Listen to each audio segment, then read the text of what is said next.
اور وہ انشاءاللہ جہنم رسید ہوں گے جو منکرین حق ہیں، جنہوں نے ظلم کیا ہے۔ تو ویورز شکر کس چیز کا ادا کرنا چاہیے کہ اللہ تعالیٰ نے ہمیں ایک پیاری سی صبح عطا کرتے ہیں رب تعالیٰ، اور جس میں کہ ہم خوش و خرم اٹھتے ہیں، اور بے شک کہ ہم نماز بھی کبھی نہیں پڑھتے اور پھر بھی ہمیں رزق عطا کر دیا جاتا ہے۔ تو ویورز جتنا بھی شکر ادا کیا جائے رب تعالیٰ کا اتنا ہی کم ہے۔ اور ویورز میں کہتی ہوں کہ ہم لوگ اگر پریشان بھی ہوتے ہیں تو دعاؤں کا سہارا لے کے ہم لوگ کیسے اپنی مشکلات کو حل کر لیتے ہیں۔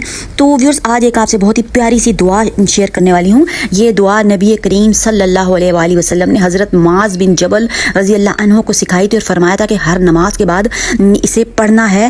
تو اس کے پڑھنے سے ویورز بہت زیادہ جو ہیں وہ فائدے ہوتے ہیں، جس میں اس کے 3 الفاظ جو ہیں اس دعا میں ہیں، اور جس میں بندہ اپنے رب سے 3 عظیم نعمتوں کی درخواست کرتا ہے۔ ایک تو ہے اللہ کا ذکر کرنے کی توفیق اللہ تعالیٰ ہمیں اس دعا میں عطا کرتا ہے، شکر کرنے کا جذبہ اور بہترین طریقے سے عبادت کرنے کی صلاحیت۔ جو شخص یہ دعا دل سے مانگے اللہ تعالیٰ اس کے دل کو